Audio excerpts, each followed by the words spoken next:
রাত 10:30। রূপসী গ্রামের শেষ মাথায় হঠাৎ একটি বাইক এসে থামে।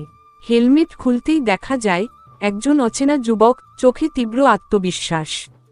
কেউ জানে না সে কে, কোথা থেকে এসেছে। পরদিন সকাল থেকেই গ্রামের মানুষজন আলোচনা শুরু করে, কে সেই ছেলে। মুন্সি কাকু বলে, ওর চোখে যেটা আছে সেটা শহরের। কেউ ভাবে সে হয়তো কোর্ট কাচারির লোক। বিকেলে রূপলী মাঠে খেলতে যায় ছোটদের সঙ্গে। হঠাৎ তার চোখে পড়ে সেই ছেলেটিকে, সে গাছের নিচে বসে বই পড়ছে। চোখাচোখি হলে ছেলেটি একটু হেসে মাথা নোয়ায়।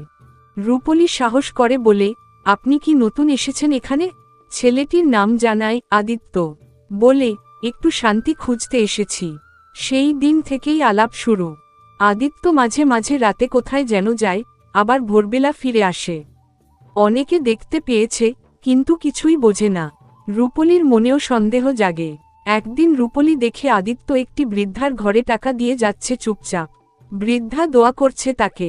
রূপলী জিজ্ঞেস করে, তুমি কে আদিত্য? এত সব কেন করছো?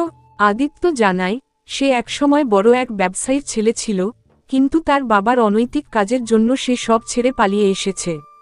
এখন সে শুধুই ভালো কাজ করতে চায়। রূপলী ভাবে, এ ছেলে যদি সত্যিই এতটা বদলে যেতে পারে, তবে তাকে ছেড়ে দেওয়া ঠিক হবে না। সেই সিদ্ধান্ত নেয় পাশে থাকবে। আদিত্য ধীরে ধীরে গ্রামের স্কুলে পড়াতে শুরু করে।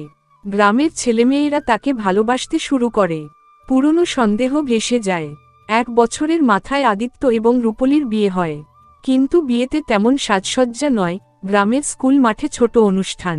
কারণ তারা চায় ভালোবাসা হোক নিঃশব্দ, নিঃস্বার্থ।